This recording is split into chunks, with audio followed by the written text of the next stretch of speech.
عمران خان سے متعلق بڑا دعویٰ سامنے آ گیا۔ آئینی ترمیم کے لیے MNS کو 1 ارب کی پیشکش۔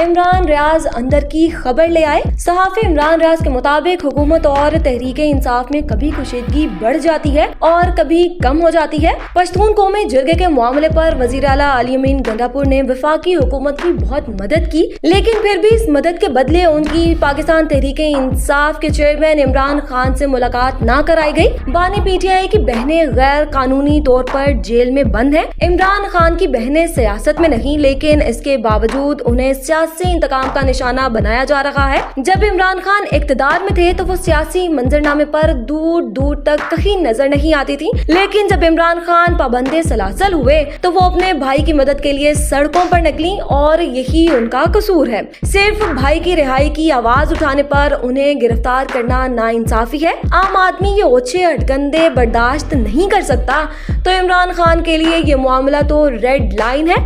عمران خان اپنی بہنوں کی گرفتاری پر کیا رد عمل دیتے ہیں، یہ تو آنے والے دنوں میں ہی پتا چلے گا۔ کچھ جانبدار لوگ ہیں جو چاہتے ہیں کہ جب تک شنگھائی تعاون تنظیم کا اجلاس چل رہا ہے پاکستان تحریک انصاف احتجاج کرنے سے گریز کرے۔ صحافی نے سوال اٹھایا کہ جب تک اجلاس چل رہا ہے کیا اس وقت تک پارلیمنٹ میں ہارس ٹریڈنگ رک جائے گی؟ لوگوں کو گھروں سے اغوا کرنے کا سلسلہ تھم جائے گا؟ کیا چادر اور چار دیواری کی پامالی کا عمل رک جائے گا؟ گارنٹی دوسری طرف سے بھی آنی چاہیے کہ ہم آئینی ترمیم اور ہارس ٹریڈنگ روک دیتے ہیں۔ پاکستان تحریک انصاف نے عمران خان سے ملاقات نہ کرانے کی صورت میں 15 اکتوبر کو دوبارہ ڈی چوک احتجاج کا فیصلہ کیا ہے، جبکہ مراد سعید بھی اس خدشے کا اظہار کر چکے ہیں کہ اڈیالہ جیل جا کر ہم کسی کو PTI احتجاج کی آڑ میں اپنے منصوبوں کو عملی جامہ پہنانے کا موقع فراہم نہیں کریں گے۔ اس میں عمران خان کی زندگی کو خطرہ بھی ہو سکتا ہے۔ طارق متین اور کچھ اور تجزیہ کار بھی اپنے ولاگ میں یہ کہہ رہے ہیں کہ اطلاعات ہیں کہ عمران خان کو ان کے سیل تک ہی محدود کر دیا گیا ہے، جو کھانا انہیں مہیا کیا جا رہا ہے وہ بھی مشکوک ہے۔ حکومتی وزراء کہہ رہے ہیں کہ ہم تحریک انصاف کو کسی بھی صورت اسلام آباد نہیں آنے دیں گے، جبکہ پاکستان تحریک انصاف کی صرف اور صرف ایک ہی شرط ہے کہ عمران خان سے ملاقات کرائی جائے۔ عمران ریاض کے بقول بانی PTI سے ملاقات نہ کرانے کی 2 وجوہات ہیں۔ یہ ڈی چوک اور علی امین گنڈاپور کی روپوشی پر عمران خان کے رد عمل سے خوفزدہ ہیں۔ دوسری وجہ یہ ہے کہ بانی PTI آئینی ترمیم کے حوالے سے کوئی نیا لاہے عمل نہ دے دے۔ آئینی ترمیم کرنے تک عمران خان کو قید تنہائی میں رکھنے کی کوشش کی جائے گی۔ اگر ملاقات ہو جاتی ہے تو سارا کا سارا معاملہ کھل کر سامنے آ جائے گا۔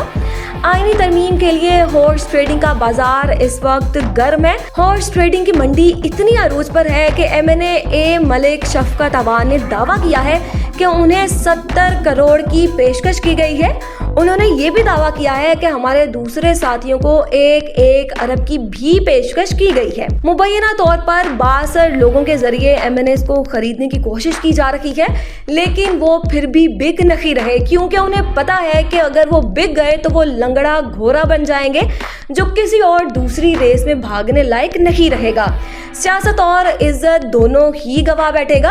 اگر کسی نے اپنی ضمیر کا سودا کر بھی لیا تو وہ پیسے تو یقیناً کما لے گا، لیکن ملک میں اس کا سیاسی مستقبل ختم ہو جائے گا۔ اب قمر زمان قائرہ نے یہ کہا ہے کہ اگر تو منصور علی شاہ چیف جسٹس بن گئے تو الیکشن کھل جائے گا اور حکومت کی چھٹی ہو جائے گی۔ چیف جسٹس قاضی فائز عیسیٰ نے سرکاری خرچ کے باعث الوداعی ڈنر لینے سے معذرت کر لی ہے، لیکن اصل بات یہ ہے کہ آئینی ترمیم کے حوالے سے کوئی بھی کسی قسم کی پیش رفت نہیں ہوئی۔ حکومت نے جتنے چکر مولانا فضل الرحمان کے گھر کے لگائے ہیں ان کھانوں کا بل کم و بیش 20 لاکھ تو بن ہی گیا ہوگا۔ چیف جسٹس کو خدشہ ہے کہ الوداعی ڈنر میں کوئی صحافی ان سے سخت سوال نہ کر لے۔